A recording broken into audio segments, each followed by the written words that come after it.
Hello and good morning. Welcome to the MLM Lunchtime Leadership Show. So we've been going over the book by Brendon, Burchard, High Performance Habits. So before we get into the next habit, let's go ahead and invite some people onto here.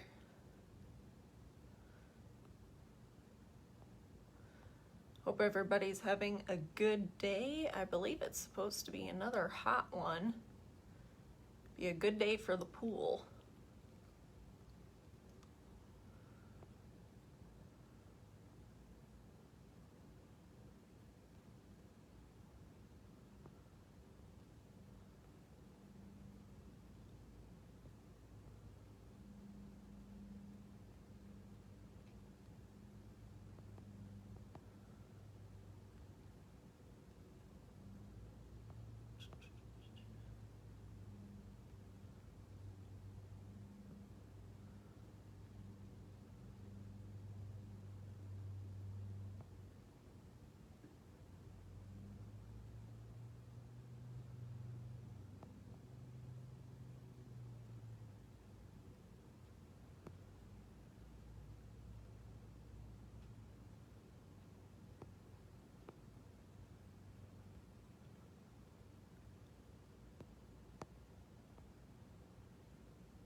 Alrighty.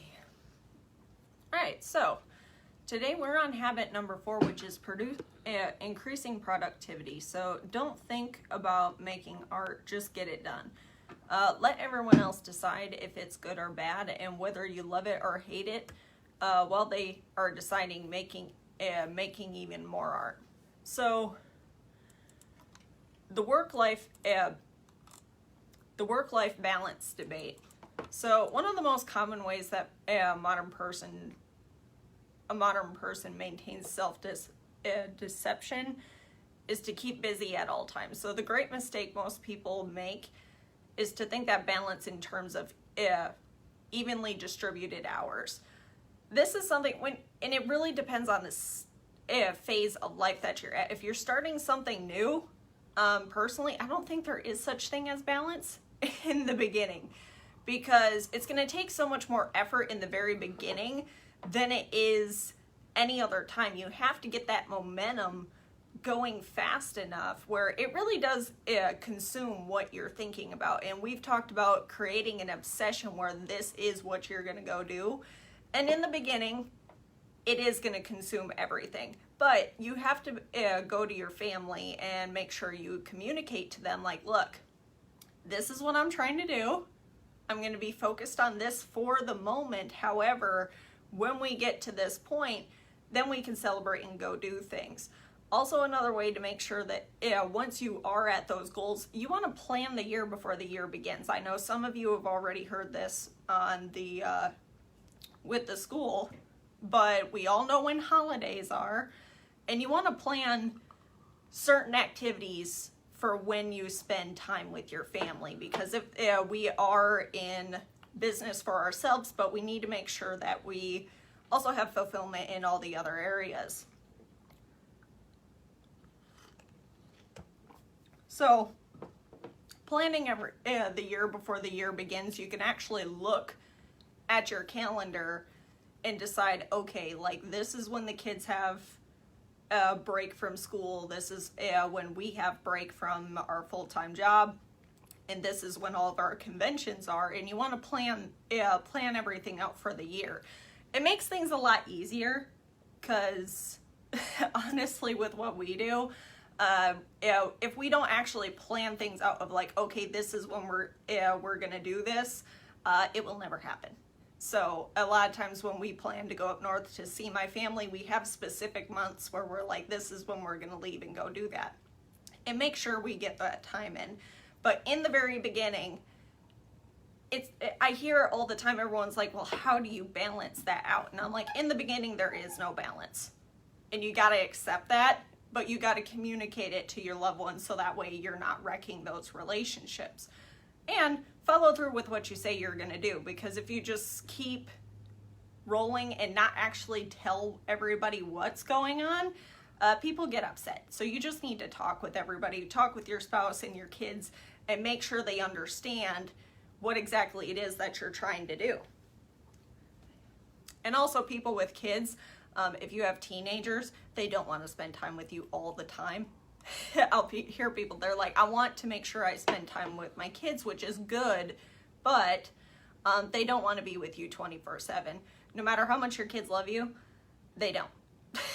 They don't want to spend that much time with you. They don't need all hours of the day. They just need that little bit of time where they have that one-on-one time with, where they can talk with you. And a lot of times that's dinner time. Like, I know in some families that we talk to, that I feel that are successful, they are like, we have every dinner together. Like, mornings, afternoons, like that could be spent doing a bunch of different things, but dinner time is always family time. And that's the time where everybody sits and talks about their day. So if you're not consistently measuring the major areas of your life, then you can't possibly know what the balance you seek is and is not. So you'll always feel out of balance if you're doing work that you don't feel engaging or meaningful, which is true. Take a gas break. So there is a vital virtue in work, and there's also a virtue in rest. And both of these shouldn't be overlooked either. So if you want to feel more energized, creative, and effective at work, and still leave work with enough oomph for the life part, the ideal point break is to stop your work and give your mind and body a break every 45 to 60 minutes.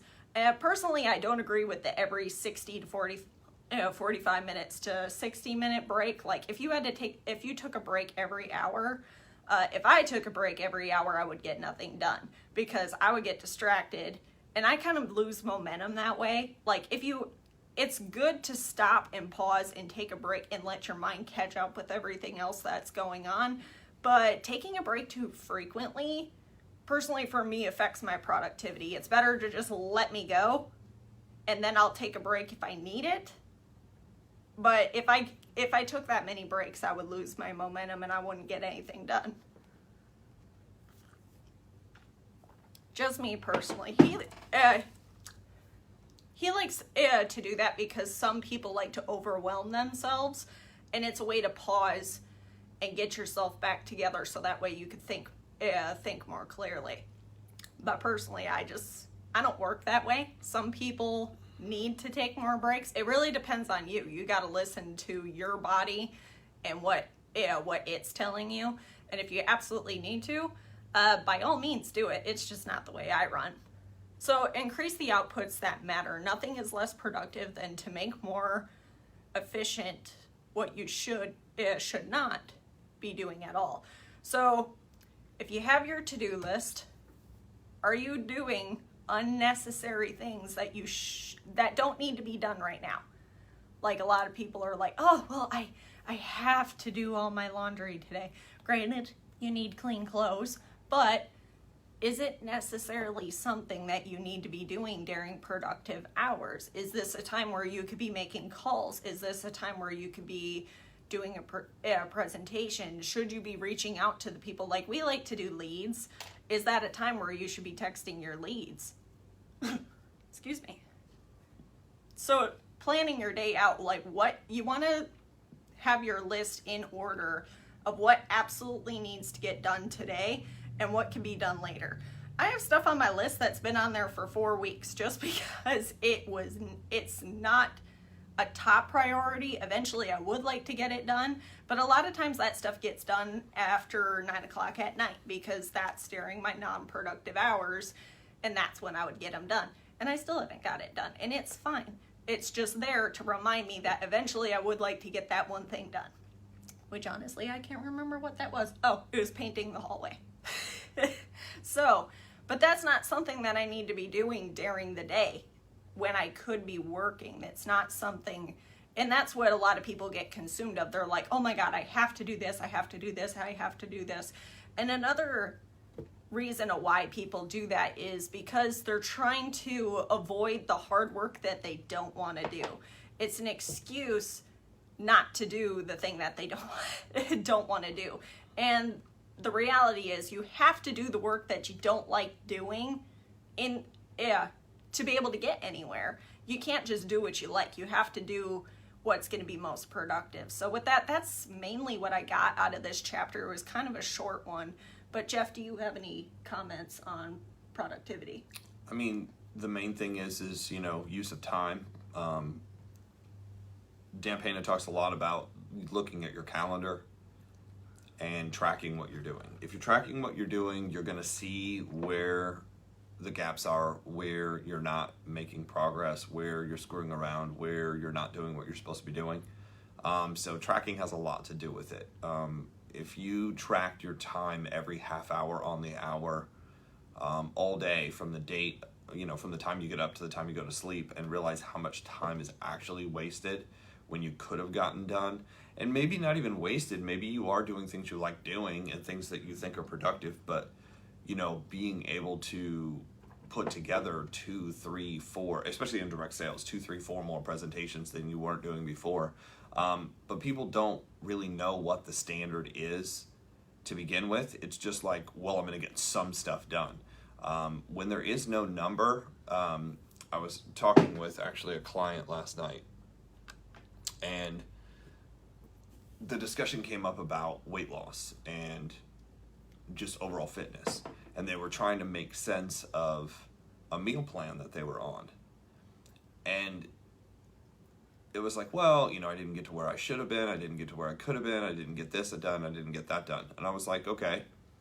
I said, well, I've found something in common with everybody that I've ever coached. I was like, did you have an absolute goal of what you were trying to get done in that 90-day window? And the answer was no. And I said, then you'll always feel depressed, and you'll always feel let down, and you'll always feel like nothing happen. I said, if the goal would have been 5 pounds, I said, did you track it? He's like, well, part of the time. So when you track it and you had a goal, I said, even if it was 5 pounds, if you knew you could have done 7, at least you accomplished what you said you were going to do. I said, the problem is right now you're looking at it and it doesn't look like you've accomplished what you wanted to do, but you didn't even know what that was.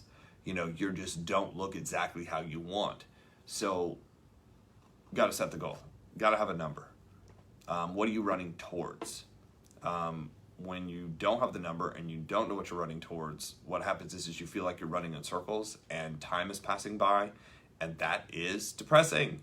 That is confusing. That's where people are like, okay, this is not worth it. So with that, that's what I have about this is just, have a goal, track it. If you have a goal and track it and you're still not getting where you need to go, you need to look at your process. The process may be off. You may be doing things in the wrong order. You may, be getting up and doing things that are unproductive first, not getting what you need to get done, and then running out of time by the end of the day. Because a lot of people say, oh, I just ran out of time. I was like, no, you didn't prioritize what was important to begin with.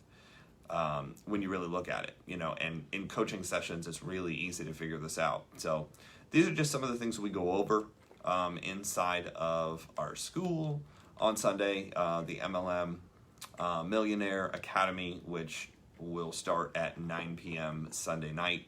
Runs about an hour and a half, an hour of instruction roughly, and then 20-30 minutes of Q&A.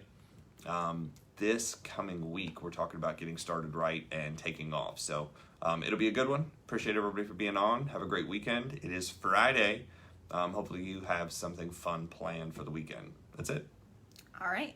And we will see you on Monday. And if you'd like to follow us on YouTube, each one of these videos is going to be uploaded to there. So that way, if you'd like to go back and take some notes, you are more than welcome to. So with that, we will see you later.